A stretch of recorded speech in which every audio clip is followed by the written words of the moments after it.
Assalamualaikum, perkenalkan saya Suci Kurnia dengan NIM 04021382126093 dari kelas reguler B, PSIK 2021.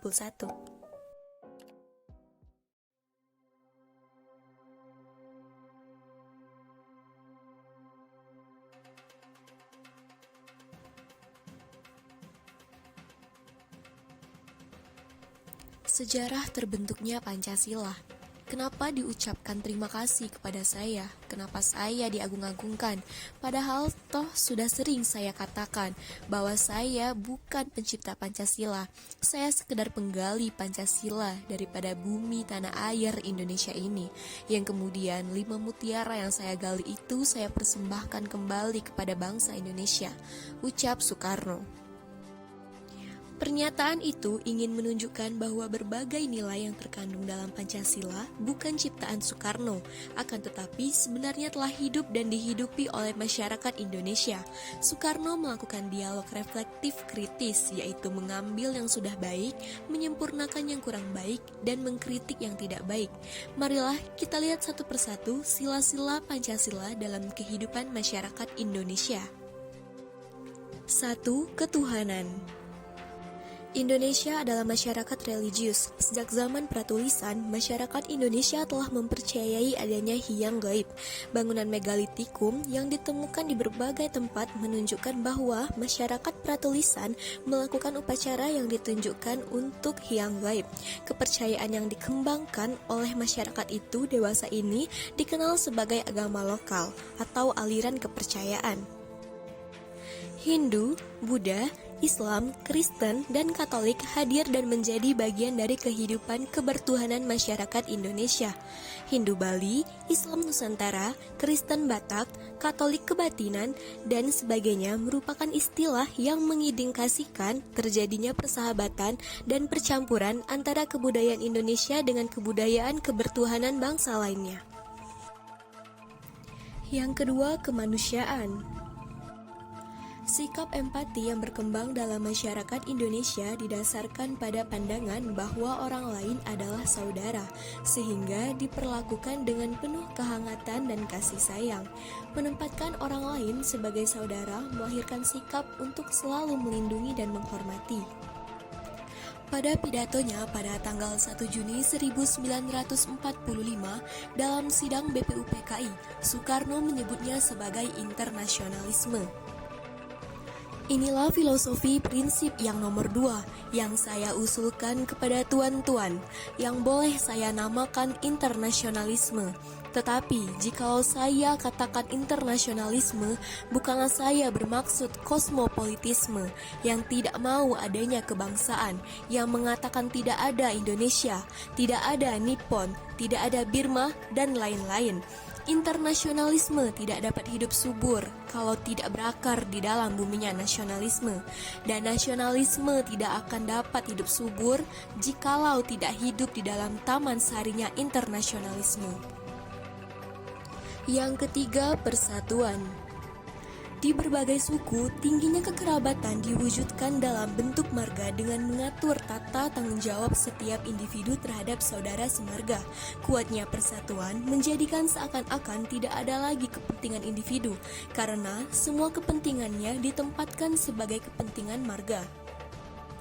Soekarno memandang bahwa nilai kekerabatan yang berkembang di Indonesia sangat baik dan secara turun-temurun telah menjadi identitas sosial.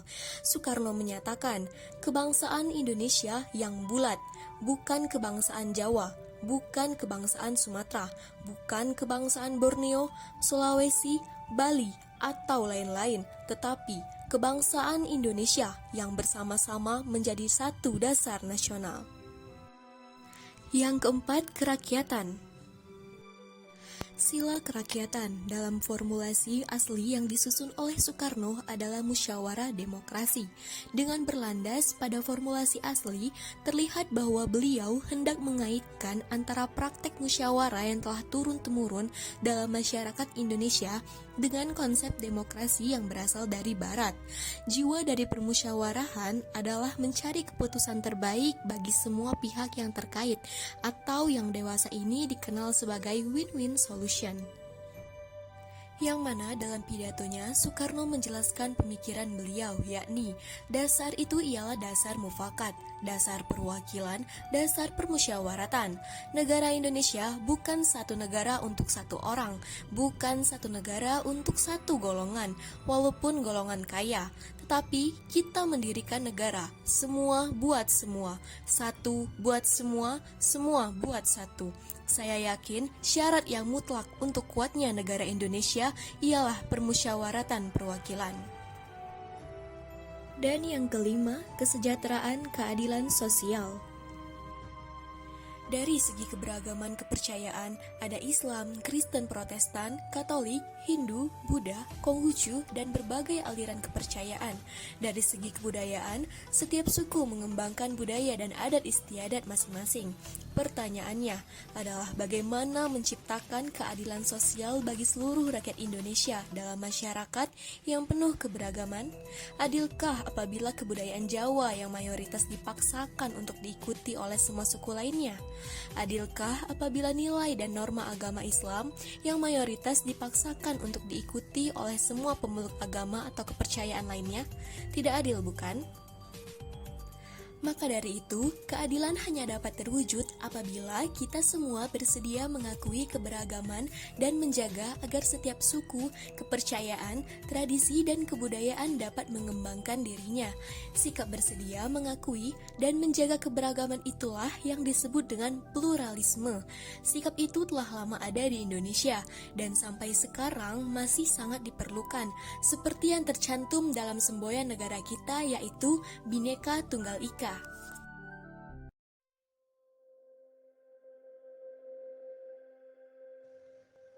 Bhinneka Tunggal Ika, sebuah kata yang paling indah,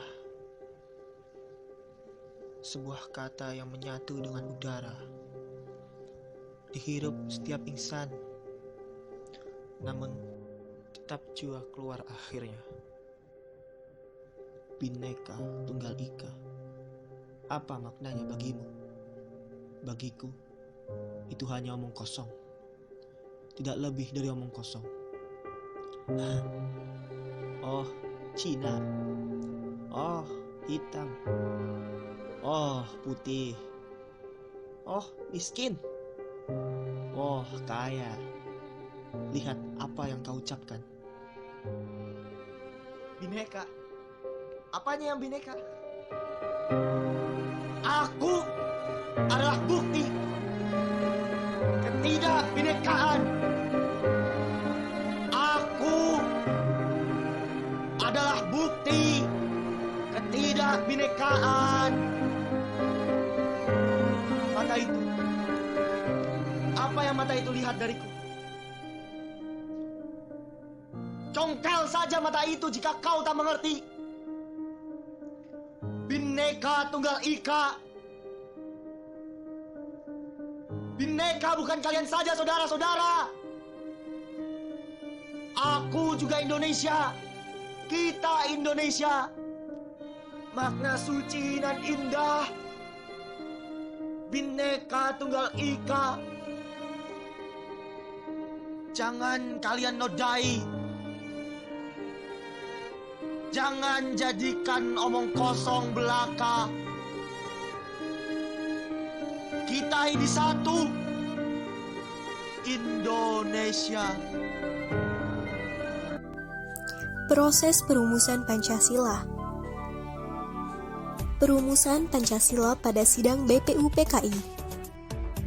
Pada sidang 29 Mei 1945, Muhammad Yamin mengusulkan 5 asas dan dasar negeri kebangsaan Republik Indonesia.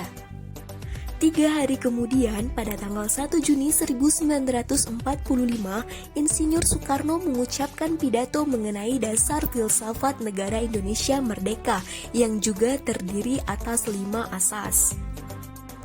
Perumusan Pancasila hasil Panitia 9.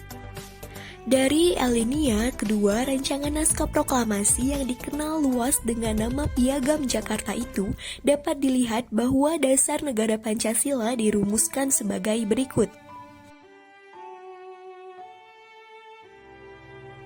Perumusan Pancasila hasil penetapan PPKI. Melanjutkan pekerjaan BPUPKI, PPKI lah yang menyempurnakan dan mengesahkan berbagai perlengkapan berdirinya sebuah negara baru yaitu Republik Indonesia. Merah darah kita, putih tulang kita, semua bersatu dalam semangat dan ketulusan cinta kepada Nusantara. Sekian video dari saya tutup. Wassalamualaikum warahmatullahi wabarakatuh.